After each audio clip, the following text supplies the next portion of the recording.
La plupart des photos nous rappellent les bons moments de notre vie et les souvenirs que nous voulons chérir pour toujours. Mais certaines images en sont bien plus sinistres, car elles sont liées à des crimes non résolus et dans certains cas, constituent le seul indice pour résoudre ce mystère. Qu'est-il arrivé à Sally Ann ? C'est la question qui hante la famille inquiète depuis 2016 lorsqu'une caméra de sécurité a capturé quelque chose de vraiment étrange. C'était le lendemain de Noël dans le Northumberland, le 26 décembre 2016, lorsque Sally Ann, âgée de 59 ans, a décidé de partir pour une promenade matinale pour des raisons inconnues. Vers 3 heures du matin ce jour-là, elle s'est lancée dans un périple qui semblait presque sans fin, jusqu'à ce qu'elle disparaisse. Vêtue seulement d'un pyjama et d'une veste imperméable, Sally a marché dans les rues désertes où il n'y avait personne pour voir quoi que ce soit. Quelques heures plus tard, elle est apparue sur la caméra de sécurité, marchant d'un pas pressé et déterminé. Désormais à 18 km de chez elle, elle longeait les quais de Newcastle. La vidéo était horodatée à 7h15 du matin. Son pyjama rose se détachait dans l'obscurité. Comme si elle était en mission sans destination évidente en vue, Sally a quitté le champ de vision à l'arrière de l'hôtel Copthorne, disparaissant près du pont tournant, puis s'évanouissant dans l'ombre. Nul ne sait où elle est allée après. Elle aurait pu se diriger vers le centre-ville jusqu'à l'hôtel Hilton. Sally aurait pu se diriger vers Tyne Bridge ou même suivre la rivière Quayside. Les possibilités étaient infinies. Des heures plus tard, lorsqu'aucun de ses 3 enfants n'eut de ces nouvelles, l'inquiétude a commencé à monter et la famille s'est rendue au commissariat local pour signaler sa disparition. Bien qu'il ait été possible qu'elle souffre d'un problème de santé mentale, ses enfants ont déclaré que le Noël de Sally, la veille de sa disparition, avait été rempli de joie. Elle était de bonne humeur après une belle journée en famille. À ce moment, personne ne se souciait de son bien-être. Les autorités ont rassemblé leurs forces et les ont déployées dans les rues. Les hôtels, magasins et la rivière voisine ont été fouillés minutieusement sans résultat. Le 26 décembre s'est achevé sans aucune révélation. La panique grandissait tandis que la communauté restait vigilante pour retrouver la femme disparue. Quelques signalements ont été rapportés de façon sporadique, mais aucun n'a pu être confirmé ni n'a permis de retrouver sa trace. Le lendemain, les recherches ont repris avec espoir. Pourtant, aucune trace ni indice permettant de localiser Sally n'est apparue. Les jours sont devenus des semaines, puis des mois, sans aucune réponse. Puis, il y a eu une avancée dans l'affaire, mais pas celle qu'ils espéraient. Le 3 février, dans une rivière près de Jarrow, un corps a été découvert et la famille est restée dans l'angoisse en attendant la confirmation. Les jours passaient sans qu'aucune identification formelle n'ait été faite. Il allait être difficile de faire son deuil. Les enfants de Sally peinaient à accepter que le corps soit le sien et faisaient face à de nombreuses questions difficiles. Ils se demandaient ce qui l'avait poussée à partir ce matin-là. Elle et son mari étaient inséparables. Avait-elle eu un problème de santé ? Certains ont même pensé qu'elle souffrait soudainement de démence. Les images de surveillance ont révélé un indice clair. Sally n'était pas elle-même. Elle marchait rapidement, comme si elle était en colère, mais la source de cette colère reste inconnue. La quête de réponse concernant l'affaire Sally Ann se poursuit sans qu'aucune révélation n'émerge. La famille s'est retrouvée brisée et désemparée par cette épreuve inexplicable, tout comme les enquêteurs et les policiers impliqués dans cette affaire étrange. Nombreux sont ceux qui admettent être sujets à la rage au volant.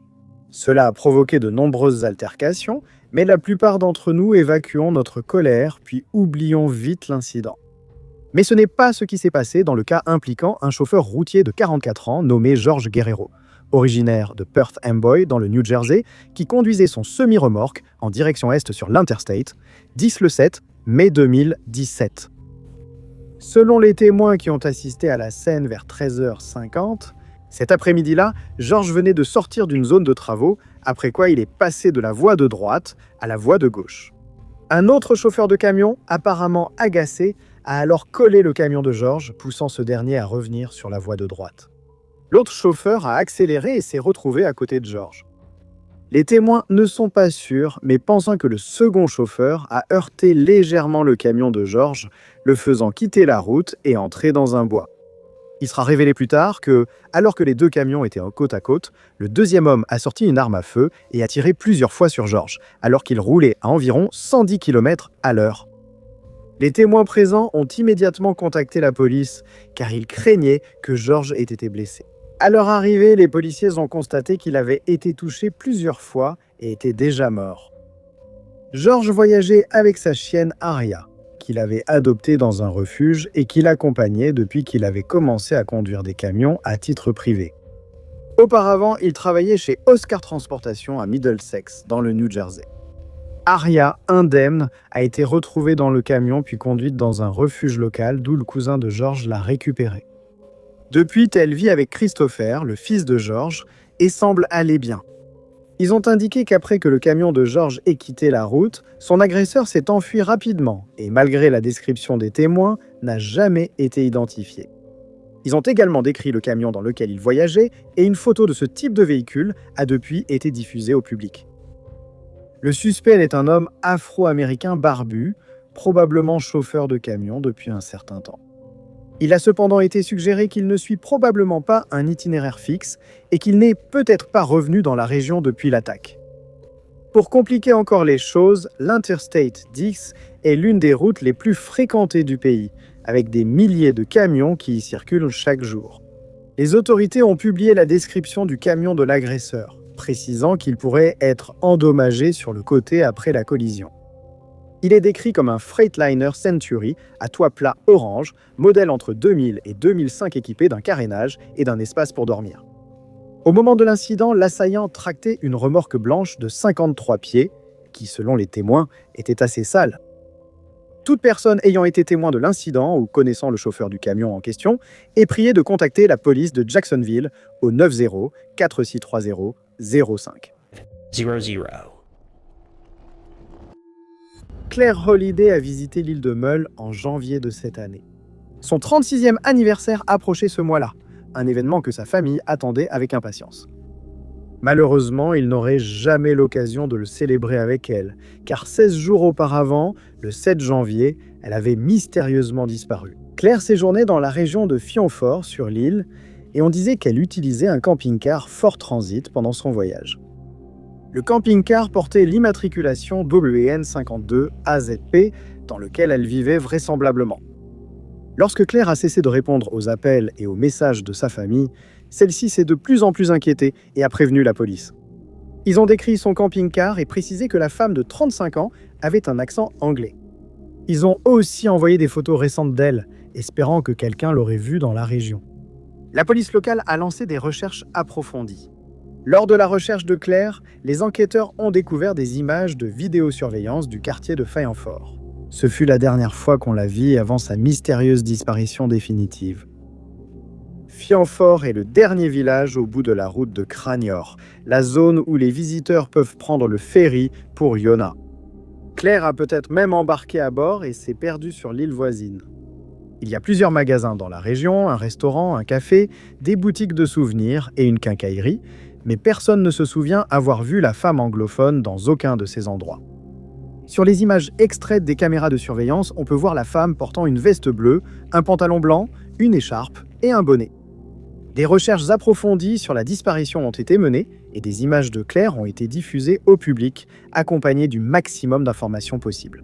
Malgré cela, personne n'a remarqué quoi que ce soit d'inhabituel. La police affirme que même le plus petit renseignement pourrait s'avérer être un indice crucial pour comprendre ce qui lui est arrivé. Les forces de l'ordre ont depuis fait appel à des moyens spécialisés, notamment des chiens renifleurs, l'unité marine et le soutien aérien. Ils se sont également associés aux agents et agences locaux dans l'espoir d'élucider ce mystère étrange. Les gens ne disparaissent généralement pas sur l'île de Mull, ce qui rend l'affaire de Claire Holliday particulièrement mystérieuse et troublante. La recherche de réponses se poursuit au fil des mois.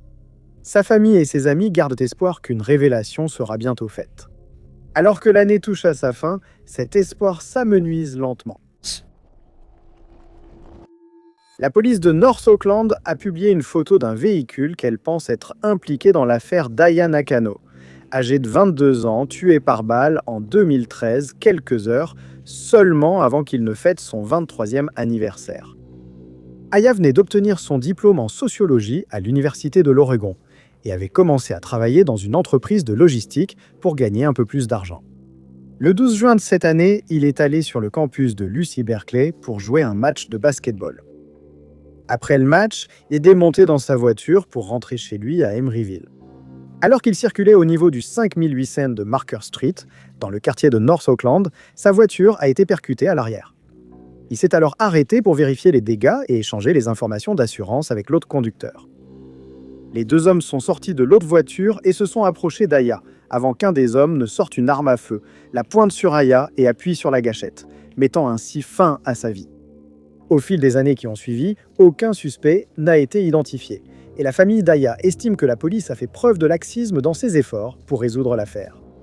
Sa mère, Maria, pense que quelqu'un à Oakland connaît la vérité sur cette nuit, mais que personne ne parle à cause de la culture du pas de balance du quartier.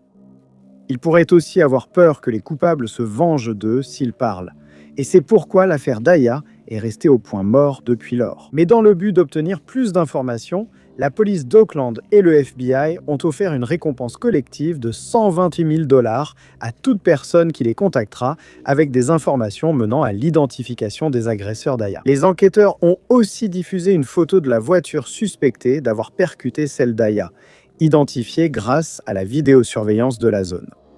La photo montre qu'il s'agit d'une berline argentée à 4 portes, mais l'image est très floue et ni le conducteur ni le passager ne peuvent être vus.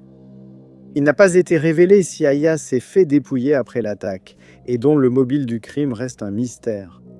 Ses amis et sa famille ont déclaré qu'il n'est en aucun cas impliqué dans quoi que ce soit de répréhensible, comme des substances illégales, et à leur connaissance, il ne s'est fait aucun ennemi.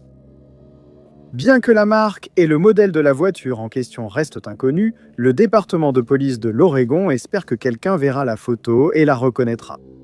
Si vous ou quelqu'un que vous connaissez avez des informations qui pourraient permettre de résoudre l'affaire d'Aya, il vous est vivement conseillé de contacter la division des homicides du département de police de l'Oregon au 500 10 238 3821. C'était le 6 novembre 2021 lorsque le centre commercial Brent Cross à Londres a ouvert ses portes pour la journée à 10 h du matin. Les clients envahissent les allées pour flâner ou faire leurs achats. Le centre commercial accueillait plusieurs bijouteries, dont Fraser Hart. Avec le commerce situé dans un grand centre commercial, entouré de gardes de sécurité et de nombreuses personnes, l'idée que quelqu'un puisse essayer de braquer le magasin n'a traversé l'esprit de personne. Ils poursuivirent leurs activités, ignorant le danger qui rôdait au coin de la rue. Il ne s'était écoulé que 15 minutes depuis l'ouverture du centre commercial lorsque la peur a envahi le cœur des clients et des commerçants. La peur a été provoquée par le rugissement des motos, un bruit pour le moins incongru. 3 motos ont traversé le centre à toute vitesse, chacune avec 2 personnes. Les motards, cachés sous leur casque et leur cuir, étaient venus pour l'or. La vidéosurveillance du centre commercial a filmé cette épreuve. Les gens se sont écartés tandis que les motos fonçaient en zigzagant vers leur cible, Fraser Hart. 6 motards ont sauté de leurs 2 roues, 3 ont foncé dans la bijouterie, les autres sont restés dehors, armés de battes et de haches. Personne n'oserait s'approcher ou essayer d'arrêter ces individus menaçants. À l'arrière-plan de la vidéo, on voit les autres braqueurs remplir leurs sacs d'objets pas de valeur. En moins de 2 minutes, les motos ont rugi, les motards ont repris leur place sur leur selle et ils sont repartis. En à peine 2 minutes, les motards ont fracassé la boutique et raflé tout ce qu'ils voulaient pour une valeur totale de 3 millions de dollars de bijoux. Pendant les minutes qui ont suivi, les boutiques voisines ont baissé leurs rideaux pendant que la police était informée de cette épreuve terrifiante. Ensuite, la chasse aux assaillants a commencé. Les enquêteurs de la Flying Squad ont pris en charge l'enquête et 1 heure après le braquage, ils ont découvert 3 motos abandonnées sur un terrain de golf voisin. L'une était noire avec des motifs orange sur la carrosserie. Une autre moto, blanche avec des éléments bleus, était couchée sur le côté. Elles étaient faciles à repérer et impossibles à confondre, ce qui a sans doute poussé les assaillants à les abandonner, sachant que la police les cherchait. Bien qu'ils aient eu des images de vidéosurveillance de l'événement et des motos, les enquêteurs n'ont pas réussi à retrouver les propriétaires d'aucune des motos.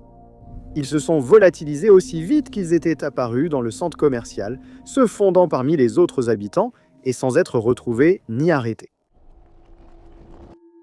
Après la disparition de Mara Murray, âgé de 21 ans sur la route 112 à Haverhill, dans le New Hampshire. En 2004, son affaire a attiré l'attention de personnes à travers tout le pays en raison des circonstances étranges qui l'entouraient. Elle n'a jamais été retrouvée et en 2024, un portrait vieilli a été publié montrant à quoi ressemblerait Mara aujourd'hui, plus de 2 décennies après qu'elle a été vue pour la dernière fois. On espère que quelqu'un la reconnaîtra et mettra enfin un terme à ce mystère. L'affaire de Mara a commencé le 9 février de cette année-là, alors qu'elle étudiait les soins infirmiers à l'université du Massachusetts, à Amherst. Ce jour-là, elle a apparemment pris une décision très étrange, car on sait qu'elle a mis ses manuels scolaires dans sa voiture, acheté pour environ 40 $ d'alcool, puis quitté le campus sans informer personne de ses projets. Elle a ensuite été vue sur la route 112 à Haverhill après avoir conduit environ 2 heures, puis elle a perdu le contrôle de sa voiture dans un virage en épingle et a percuté un arbre. Un chauffeur de bus l'a vue avec la voiture accidentée au bord de la route et est allé vérifier son état. Il lui a demandé si elle était blessée. Mara a répondu qu'elle allait bien.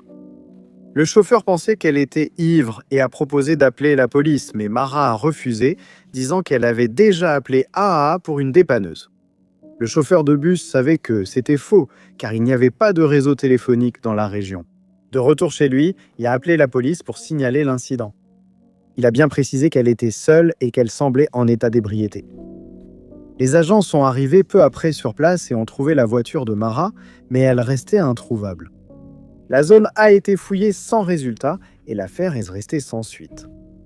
Par frustration, sa famille a engagé un détective privé et depuis, il a suggéré ce qui aurait pu se passer ce jour-là. Il pense que quelqu'un a trouvé Mara au bord de la route après le départ du chauffeur et lui a proposé de la prendre en voiture. Elle a peut-être accepté l'offre de transport, puis été enlevée. Elle ne voulait sûrement pas que le chauffeur de bus appelle la police car elle avait bu et son immatriculation était suspendue à cause d'une amende pour excès de vitesse impayé. Au cours d'enquêtes supplémentaires, il est apparu qu'un vagabond vivant dans la région à l'époque aurait pu voir ce qui s'est passé ce jour-là ou qu'il pourrait être impliqué. Il avait déjà été signalé à plusieurs reprises pour violence envers des femmes. À une occasion, il est tombé sur une femme en panne sur le bord de la route et bien qu'il ait d'abord été amical avec elle, son comportement a soudainement changé et il a fini par l'attaquer. Il a été désigné comme une personne susceptible d'intéresser les enquêteurs, mais pas comme un suspect, et les enquêteurs ont refusé de dire s'il avait été localisé ou interrogé. La famille de Mara continue de souffrir de son absence, mais elle garde l'espoir de découvrir un jour ce qui lui est arrivé. Si vous reconnaissez Mara sur la photo vieillie numériquement, ou si vous avez de nouvelles informations à transmettre aux enquêteurs, il vous est demandé de contacter l'unité des affaires non résolues du New Hampshire au 600 3 260 et 11 2666. 6-3. En ce qui concerne les sables noirs de la plage de Pia, un joyau du paysage d'Auckland, beaucoup adhèrent aux théories selon lesquelles des choses sinistres s'y cachent. Qu'il s'agisse de tueurs en série, d'un prédateur inconnu ou de forces maléfiques, il doit bien exister une explication pour les disparitions mystérieuses dans ces environs. Il semble pourtant qu'il sera difficile d'expliquer ces mystères, alors que de plus en plus de personnes disparaissent. En septembre 2019 à Loei, un étudiant d'échange français a déménagé en Nouvelle-Zélande pour étudier l'anglais. Il vivait avec la famille d'accueil à Birkenhead, située sur la rive nord. Pendant plusieurs mois, le jeune étudiant s'installa et se concentra sur ses études. Pour la plupart des gens, la vie se passait bien pour lui. Mais tout cela allait changer en mars 2020 lorsque le vide grandissant entoura la plage de Pia et devint avide de nouvelles victimes. Aloy quitta la maison de sa famille d'accueil le 6 mars, mais il ne rentra pas pour le dîner. Bien qu'ils aient été inquiets de son absence, Aloy était un adulte et il se pouvait qu'il soit simplement en train d'explorer.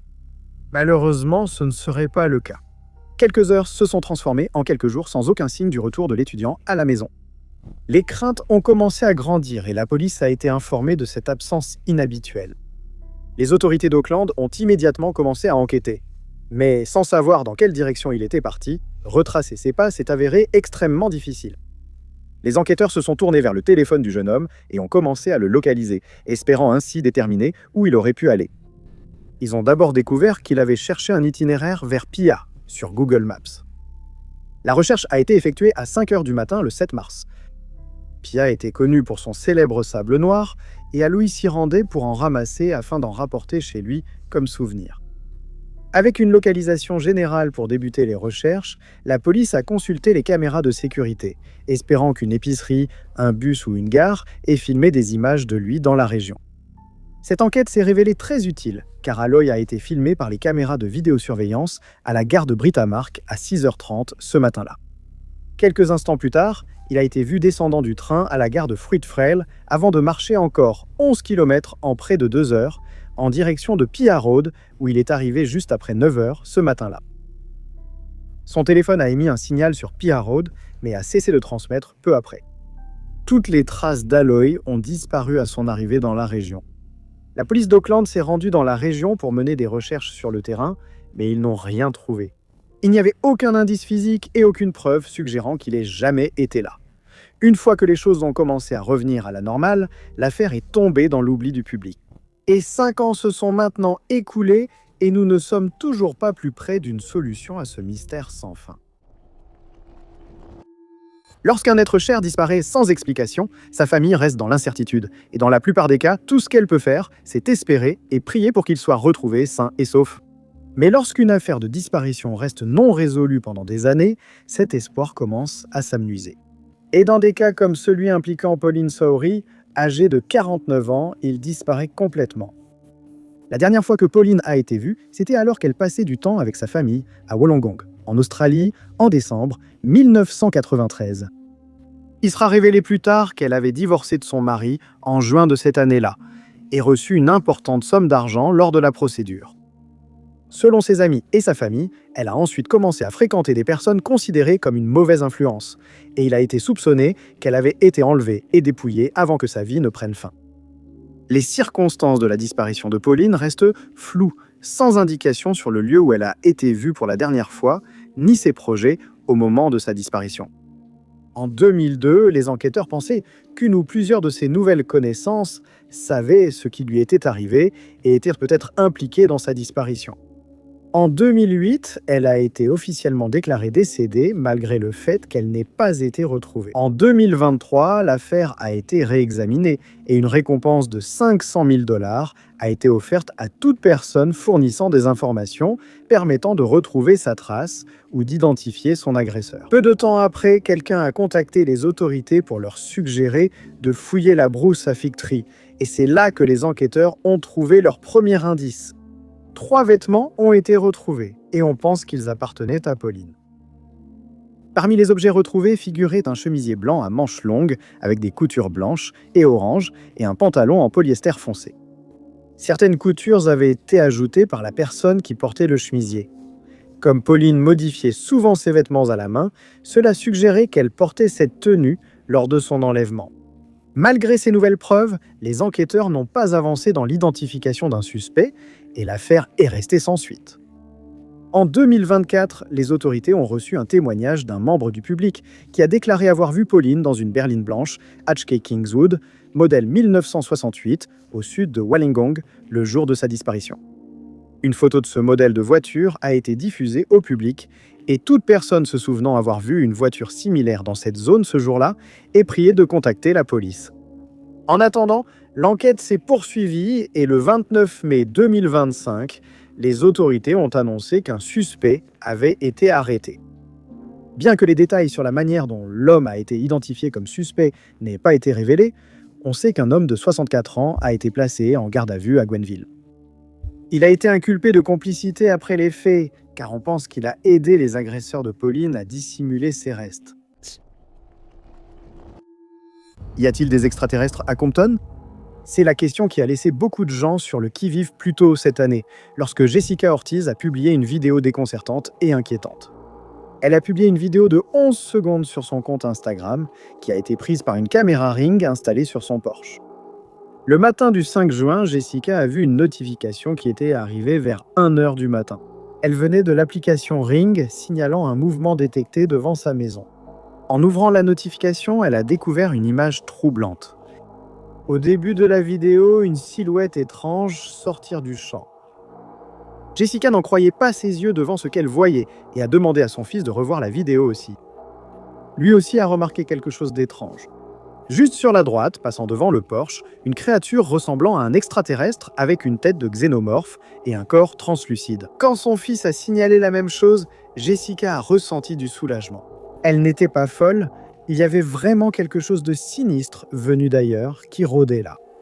Quand son fils a proposé d'appeler la police, elle a refusé, craignant qu'il la croie en folle. Elle l'a plutôt publié sur les réseaux sociaux pour connaître l'avis des autres. Les utilisateurs, troublés, ont demandé des éclaircissements sur la situation. Mais Jessica n'avait pas les réponses qu'ils cherchaient, et aucun expert non plus. La propriétaire a 2 autres caméras installées autour de sa maison, mais aucune d'elles n'a enregistré l'être extraterrestre. La silhouette étrange était accompagnée de bruits bizarres en arrière-plan, qui semblaient eux aussi sans explication ni source évidente, mais ils provenaient de quelque part à l'extérieur. Le lendemain, la tante de Jessica, qui habite à côté, a affirmé avoir entendu des coups vers 1h du matin, le jour où la vidéo a été enregistrée. Elle pensait que ça venait du toit et a levé les yeux au plafond en entendant le bruit.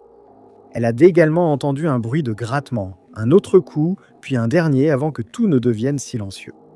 Il est compréhensible que la communauté en ligne, Jessica et son fils, aient été troublés par l'événement, croyant que la silhouette était un extraterrestre.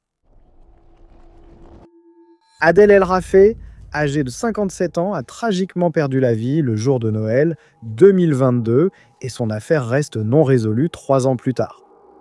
Bien qu'Adel fût musulman, il célébrait Noël avec sa femme, Lisa, et le reste de leur famille, pour qui cette fête ne sera plus jamais la même.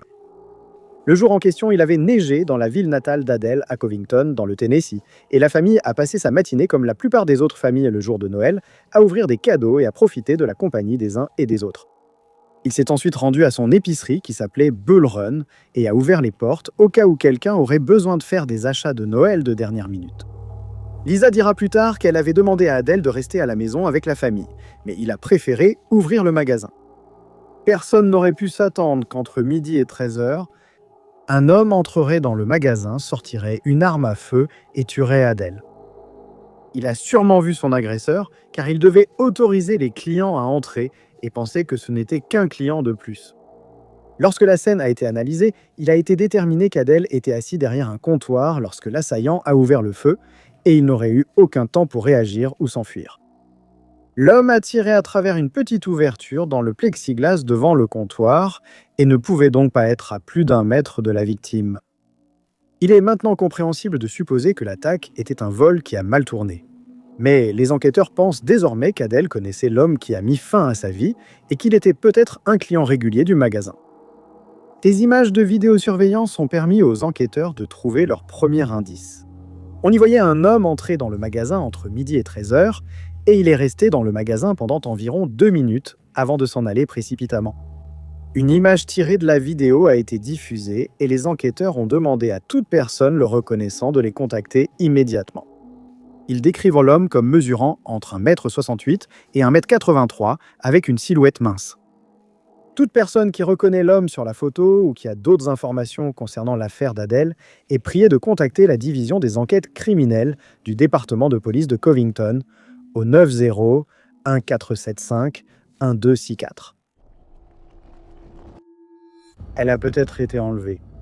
Les parents de Noémie Boliver ont pleuré lorsqu'ils ont réalisé que leur fille de 21 ans avait mystérieusement disparu. Noémie est née de Maricel et José et a grandi dans l'église de Jésus-Christ des Saints des Derniers Jours à Hollywood Hills. La jeune femme était née avec un TDAH et un autisme de haut niveau, mais rien de cela ne l'a empêchée de poursuivre ses rêves. Elle rêvait de travailler pour le service des parcs nationaux et a obtenu son diplôme de l'université Brigham Young à Rexburg, Idaho, en 2021. Ces études lui ont permis d'obtenir un diplôme en écologie végétale et animale. Cette femme spirituelle, passionnée de nature, avait tout en ordre et faisait des projets pour atteindre ses objectifs. Malheureusement, Noémie ne verrait jamais ses rêves se réaliser, car en 2021, elle a inexplicablement disparu de Hollywood, en Floride, où elle vivait avec ses parents. L'affaire a commencé le 11 février vers 16h. En quittant la maison de ses parents pour une promenade en réserve naturelle, elle a disparu. Après avoir quitté la maison de ses parents, les caméras de surveillance de Broward County Transit ont repéré Noémie montant dans un bus au niveau du 7000 de Sheridan Street. Peu après, le bus s'est arrêté au niveau du 800 de Sheridan Street. Noémie est descendue là, le long de la voie navigable intracoastale. Vers 18h cet après-midi-là, elle s'est prise en photo à la tour d'observation à l'intérieur du centre naturel en Cobb et l'a envoyée à une amie de la fac via Snapchat. Mais 15 minutes après, Noémie a soudain cessé de donner signe de vie. Vers 19h ce soir-là, les bot-livers ont commencé à paniquer car leur fille n'est pas rentrée et ne répondait pas au téléphone. Elle devait aussi participer à l'étude biblique sur Zoom, mais ne s'est pas présentée. La famille a signalé la disparition au commissariat de police d'Hollywood. Une enquête a été immédiatement lancée et le téléphone de Noémie a été localisé. La police a découvert que l'appareil avait émis un signal à une antenne relais située près du 2300 de South Ocean Drive à proximité de la plage et à environ 5 km du centre naturel. Le signal a été émis quelque part entre 22h et 23h ce soir-là. Au lieu de procéder immédiatement à une fouille approfondie de la zone, les autorités ont attendu 6 jours éprouvants, ne lançant une véritable recherche que le 17 février. Ils ont fouillé la zone sud du centre naturel d'Ancob, espérant trouver la moindre trace de Noémie, mais aucun indice n'a été découvert. La panique a commencé lorsque, dans les semaines suivantes, aucune activité téléphonique, bancaire ou sur les réseaux sociaux n'a été détectée. La jeune femme est partie sans argent, carte de crédit ni pièce d'identité, laissant toutes ses affaires à la maison. Les Bolivers ont engagé un détective privé après avoir constaté que l'enquête de la police n'aboutissait pas. En mars de cette année-là, le détective a découvert que pendant sa disparition, le téléphone de Noémie avait été allumé et avait commencé une conversation par SMS avec 3 de ses amis, mais aucun message n'a été envoyé et le téléphone a ensuite été éteint de nouveau. Dès lors, la piste s'est de nouveau refroidie, sans fournir d'informations sur la localisation de la femme disparue. Les circonstances entourant sa disparition sont sans aucun doute sinistres et inquiétantes.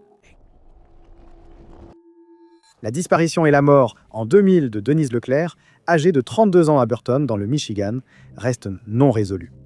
En 2023, la police a publié une photo d'une bague appartenant peut-être à son agresseur, dans l'espoir d'obtenir de nouveaux indices. Denise, originaire de Covington, dans le Kentucky, a épousé Daniel Leclerc après le lycée et ils ont eu 2 enfants. Ils ont déménagé à Grand Blanc Township, Flint, Michigan, au milieu des années 1990, où Denise travaillait au McLaren Regional Medical Center. Malgré un mariage en apparence idéal, Denise avait une liaison avec un collègue.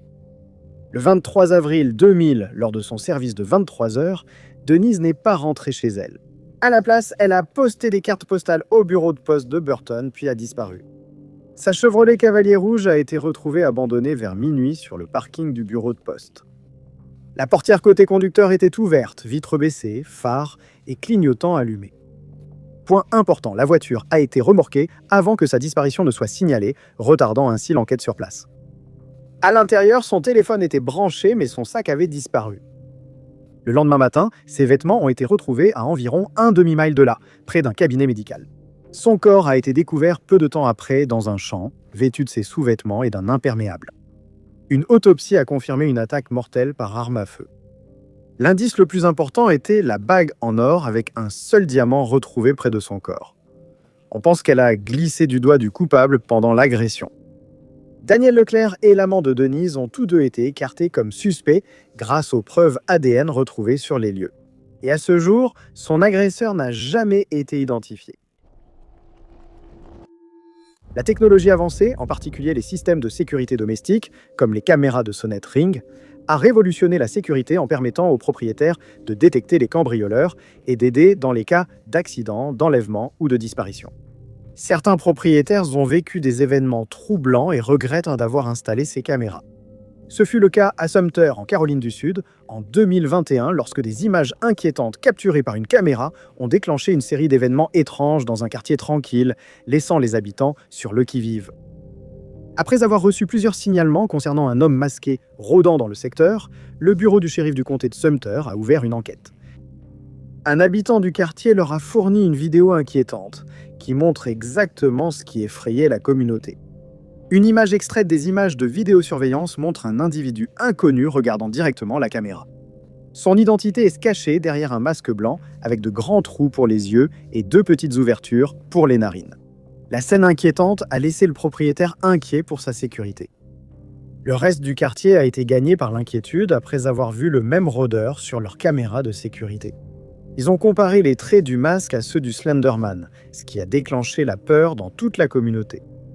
L'individu effrayant a terrorisé plusieurs personnes avant de disparaître dans l'obscurité de la nuit. Bien que le rôdeur ne faisait rien d'illégal, la police voulait tout de même savoir qui il était et a publié les images de la vidéosurveillance sur Facebook, demandant plus d'informations et une identification possible. L'activité était suspecte et a laissé les policiers perplexes quant à la raison pour laquelle quelqu'un ferait cela. Peut-être s'agissait-il d'un farceur qui faisait tout son possible pour tourmenter inutilement le quartier. Ou alors il pouvait s'agir d'un cambrioleur cherchant la maison la plus facile à cambrioler. Encore plus sinistre, il se pouvait que ce soit un inconnu à la recherche de quelqu'un en particulier. Quelles que soient les intentions de cette personne, certains conseillent que ce comportement inquiétant n'est pas une très bonne idée. Si l'homme masqué de Caroline du Sud tombe sur la mauvaise personne, peut-être armé, ses agissements pourraient finir en tragédie. Malgré les enquêtes menées sur cette affaire, la police n'a pas pu déterminer qui était l'individu derrière le masque. Le 1er février 1970, un groupe d'enfants profitait d'une journée dans la neige à New York lorsqu'ils ont fait une découverte troublante. Un des enfants pensait avoir trouvé un corps et après vérification, il avait raison. Ils sont rentrés chez eux pour prévenir leurs parents qui ont ensuite alerté les autorités après avoir confirmé la découverte. La police a trouvé l'homme allongé sur le dos, les bras tendus devant lui. C'était une position très étrange pour un corps, et les enquêteurs l'ont décrite en disant qu'on aurait dit qu'il lisait un journal invisible. Il a été déterminé qu'il était victime d'un homicide et qu'il avait été tué avec une arme à feu. On a estimé qu'il avait entre 35 et 45 ans, mesurait 1,60 m et pesait environ 70 kg. Il avait les cheveux bruns, était rasé de près et avait sans doute été attaqué 48 heures avant d'être retrouvé.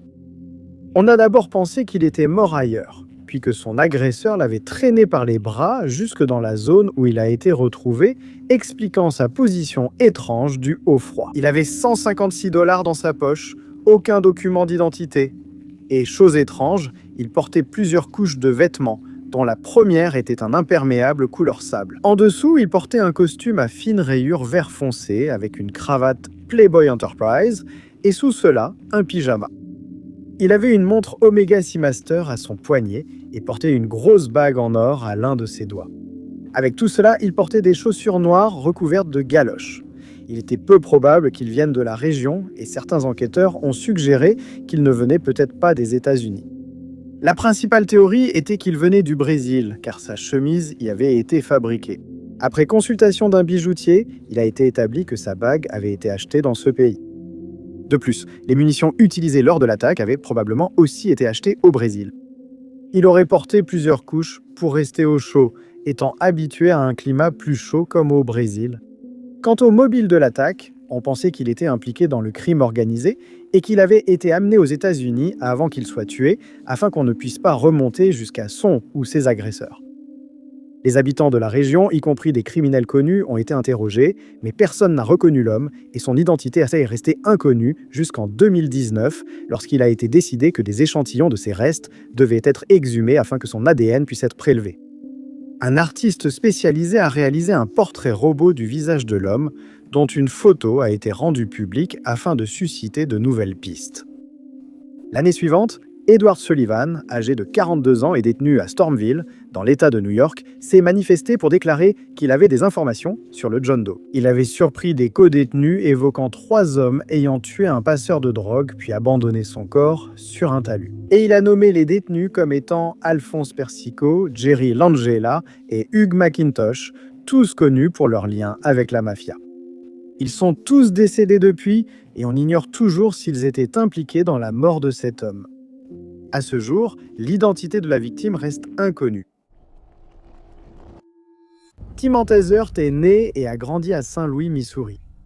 Lorsqu'il a atteint l'adolescence, il a déménagé à Nashville, Tennessee, où il est allé au lycée.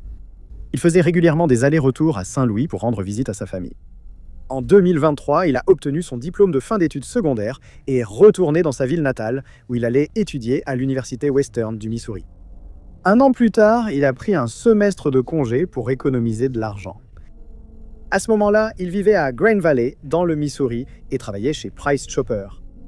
Malheureusement, le jeune homme de 19 ans n'aurait jamais l'occasion de reprendre ses études. Et à la place, il est devenu le centre d'un mystère déconcertant. Tout a commencé le 1er février 2024, inopinément vers 3 heures du matin. La grand-mère de Timantès a reçu un appel vidéo de sa part. Elle dit qu'il ne semblait pas lui-même. Il se montrait paranoïaque et lui a même demandé de prier pour lui. La grand-mère se rappelle qu'il parlait comme un bébé et on aurait dit qu'il y avait aussi un homme et une jeune femme dans la pièce. Timantès allait alors faire une déclaration surprenante. Il a dit qu'il avait été drogué, ce que sa grand-mère a compris comme signifiant qu'il avait consommé à son insu une substance inconnue. Il a répété « Mamie, j'ai juste l'impression que quelqu'un m'a donné quelque chose ». Il était désorienté et n'avait plus du tout sa voix habituelle. L'appel vidéo a suffi à effrayer sa grand-mère qui a immédiatement appelé le 911 et envoyé les secours à l'appartement de son petit-fils, situé dans le secteur du 3900 de Baltimore Avenue. La police est arrivée chez lui et a conduit Timantès à l'hôpital Saint-Luc pour une évaluation. Là-bas, il a été constaté qu'il n'avait aucune substance dans son corps. Quelques heures plus tard, une fois stabilisé, le jeune homme a pu quitter l'hôpital. Vers 11h50 ce matin-là, Timantès est monté dans un taxi qu'il a déposé à la gare routière Greyhound dans le secteur du 1100 de Troost Avenue. La vidéosurveillance a filmé l'arrivée de l'homme au terminal et a également enregistré sa disparition soudaine. On peut voir Timantès sortir de la voiture et se diriger vers les portes de la gare. Malheureusement, elles étaient fermées et il est retourné vers le taxi où il avait laissé son téléphone. Après avoir essayé de remonter dans le véhicule, il s'est finalement retourné, laissant son téléphone derrière lui, et il est parti hors du champ de la caméra en direction du sud. Timantès est apparu pour la dernière fois à 13h30 cet après-midi. Il a été aperçu dans le secteur de la 77e rue et de l'avenue Troost, à 8 miles de la station. Un témoignage non confirmé l'a également placé près de la 11e rue et de l'avenue Grand, le 27 mars 2024. Malgré le signalement, le jeune homme reste introuvable. Les circonstances entourant sa disparition sont étranges et mystérieuses. Le cerveau humain est un organe extrêmement complexe et intéressant qui n'est pas encore entièrement compris par les spécialistes.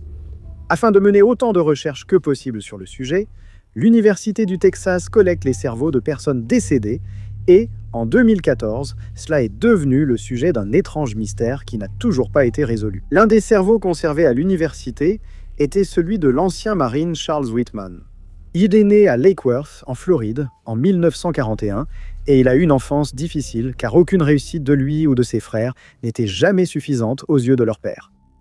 Il était violent envers sa femme et, selon ceux qu'il connaissait, il était quelque peu obsédé par les armes à feu. Il a enseigné le tir très tôt à ses 3 fils et Charles passait pour un excellent tireur. En grandissant, il rêvait du jour où il pourrait enfin quitter la maison pour échapper au caractère dominateur de son père. Alors il s'est engagé dans les Marines américains dès qu'il en a eu la possibilité en 1959. Il est devenu un tireur très habile tout en étudiant le génie mécanique et en 1962, il a épousé Kathleen Leisner. Il a terminé son service militaire en 1964 et c'est 2 ans plus tard qu'il a commencé à écrire sur ses émotions. Il a déclaré qu'il se sentait souvent incontrôlablement en colère et confus et qu'il avait souvent l'impression qu'il allait devenir violent. Il a consulté plusieurs médecins qui lui ont prescrit des médicaments pour gérer son tempérament instable. Mais en mars de cette année-là, il a décidé de consulter un psychiatre et il a alors commencé à souffrir régulièrement de maux de tête. Le problème n'a pas été identifié et un psychiatre lui a conseillé de revenir pour une observation approfondie, ce qu'il n'a pas fait. Son état n'a fait qu'empirer et le 1er août 1966, il a fait l'impensable. Il s'est rendu chez sa mère où il a mis fin à sa vie, puis il est retourné chez lui et là aussi, il a mis fin à la vie de sa femme. Il a enfilé une combinaison kaki et un bandana blanc, s'est déguisé en agent d'entretien, puis a rassemblé un arsenal d'armes qu'il a transporté jusqu'au sommet de la plateforme d'observation de l'Université du Texas. Il a mis fin à la vie de 2 personnes en se rendant au sommet. Et une fois là-haut, il a barricadé la porte de la plateforme, a trouvé une position avantageuse et a commencé à tirer sur les gens en bas. Au moment où il a été abattu par les policiers, il avait ôté la vie à 16 personnes et grièvement blessé 31 autres, dont l'une est décédée plus tard des suites de ses blessures. Lors de son autopsie, la source de ses maux de tête a finalement été révélée lorsqu'une tumeur de la taille d'une noix a été découverte dans son cerveau. Un homme simplement connu sous le nom de John a hérité d'une marionnette à l'apparence innocente de son père, ce dernier l'ayant reçue d'une autre personne dans les années 1960. Les traits de la marionnette rappelaient un homme âgé aux cheveux gris, lunettes et costume, d'où son nom de marionnette du vieil homme. John a rapporté la poupée et l'a mise sur une étagère sans plus y penser. Un soir, il s'est réveillé devant une scène très surprenante.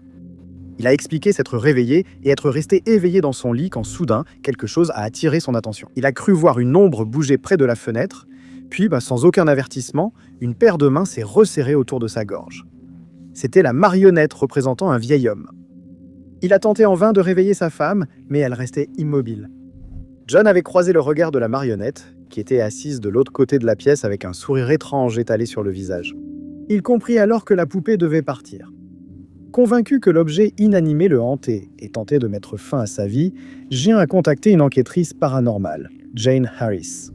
Il a signalé des vertiges et des migraines depuis qu'il a ramené la marionnette chez lui. Il a également souffert de cauchemars intenses, dont un où un vieil homme était assis au pied de son lit ou l'immobilisait.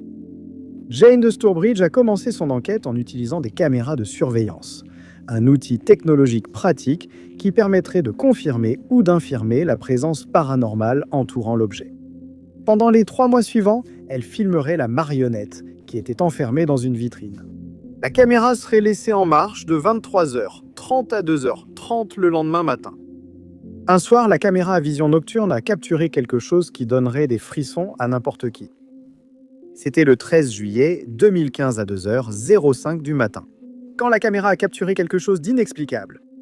Alors que la marionnette se tenait bien droite dans sa vitrine, un mouvement à l'intérieur devint vite apparent. La croix de la marionnette représentant un vieil homme s'est mise à bouger lentement, comme si quelqu'un voulait la manipuler. Elle s'agite légèrement avant de heurter la vitre.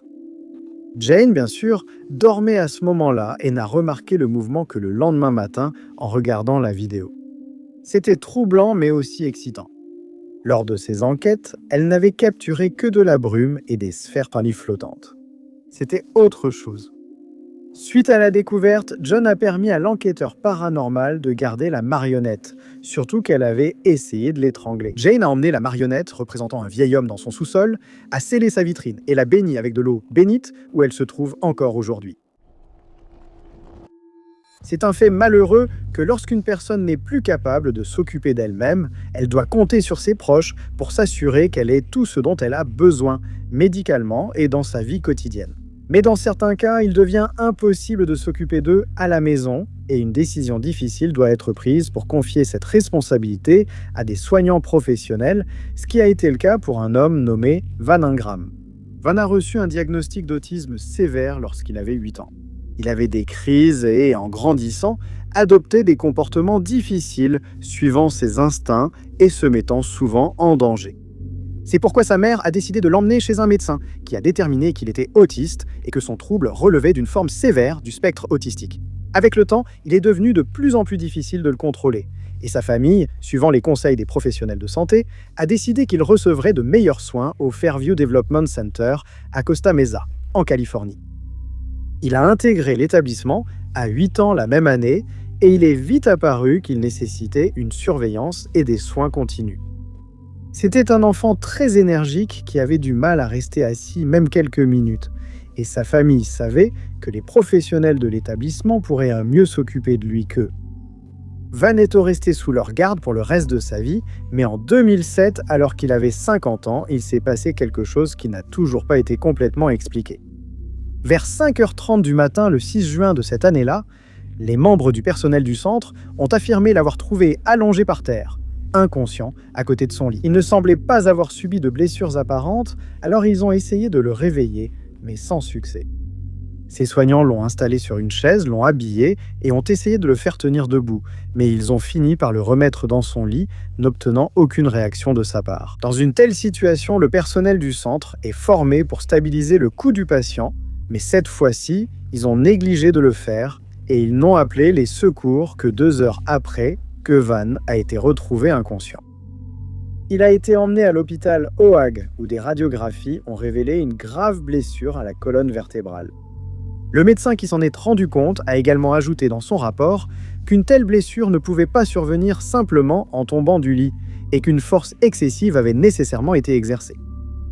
Pendant ce temps, le centre de soins a indiqué que la blessure de Van était le résultat direct de ce qu'ils ont appelé une chute du lit, mais sa famille a refusé de croire cela. Ils ont affirmé qu'il n'avait pas reçu les soins nécessaires et que le personnel avait été négligent après l'avoir trouvé inconscient.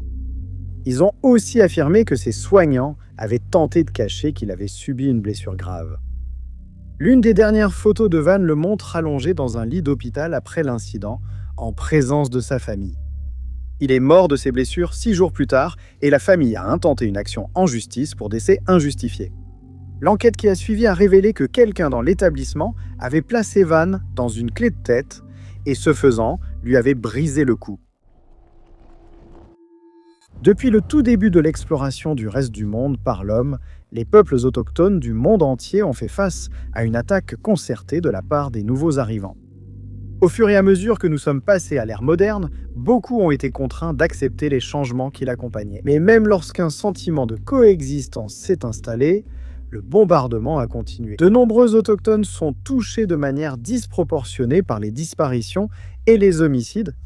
Souvent, elles ferment les yeux sur ces affaires.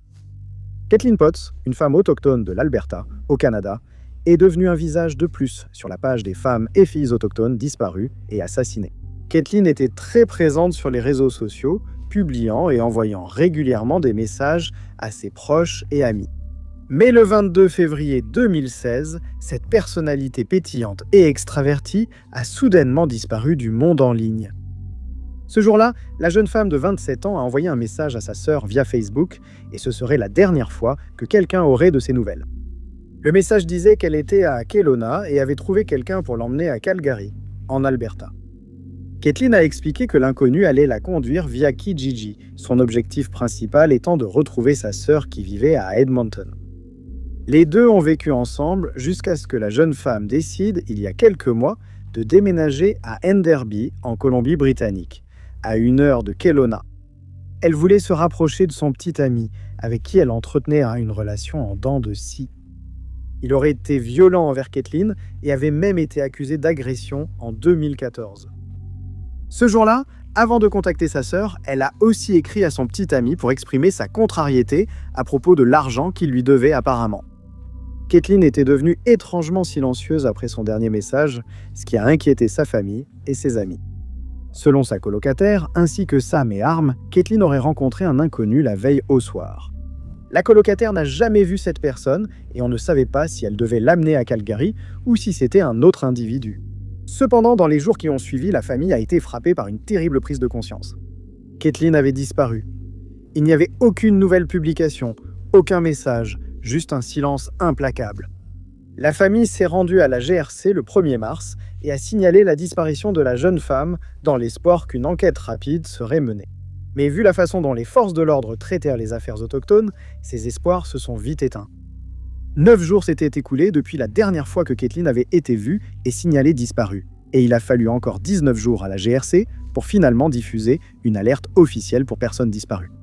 L'alerte disait simplement, je cite, « L'unité des crimes majeurs de la GRC aide maintenant la GRC de Vernon North Okanagan dans l'enquête sur Potts. » Malgré les recherches intensives menées par des groupes autochtones et les manifestations pour les femmes et filles autochtones disparues et assassinées, la disparition de Kathleen est restée non résolue pendant des mois. Au début de 2017, la GRC a publié des images de surveillance montrant Kathleen entrant dans le centre commercial Orchard Park la veille de sa disparition, dans l'espoir de raviver l'intérêt. Leur principal suspect reste l'inconnu qu'elle a rencontré la veille de sa disparition. Mais 9 ans plus tard, l'identité de cette personne et les circonstances de la disparition de Kathleen restent inconnues, laissant sa famille et sa communauté sans pouvoir tourner la page. Lonnie David Franklin Jr., un tueur en série mieux connu sous le nom du Grim Sleeper, a gagné ce surnom en raison du fait qu'après avoir mis fin à la vie de plusieurs personnes, il a inexplicablement décidé de faire une pause dans sa série de crimes pendant 14 ans. Il est né à Los Angeles en 1952 et lui et sa femme ont eu 2 enfants. Au milieu des années 80, il est devenu évident pour la police de Los Angeles que quelqu'un ciblait et mettait fin à la vie de femmes afro-américaines qui travaillaient comme prostituées dans la région. Le coupable a d'abord été surnommé le tueur de Southside. et les enquêteurs ont estimé qu'il avait mis fin à la vie d'au moins 13 femmes en 1985. La présence possible d'un tueur en série n'a été rendue publique cette année-là que lorsque la police a sollicité l'aide du public. L'année suivante, 2 victimes supplémentaires se sont ajoutées. Une cellule spéciale a été créée et s'est concentrée uniquement sur l'affaire du tueur de Southside. Mais elle a fait très peu de progrès pour identifier le coupable. Une récompense de 25 000 $ a été offerte à toute personne pouvant identifier l'agresseur. Mais personne ne s'est manifesté avec des informations utiles. En 1987, la cellule spéciale avait été réduite car pratiquement aucun progrès n'avait été réalisé dans l'affaire. On a également découvert que plusieurs autres tueurs en série étaient actifs à Los Angeles au même moment et que le tueur de Southside n'était pas responsable d'autant d'attaques qu'on le pensait auparavant.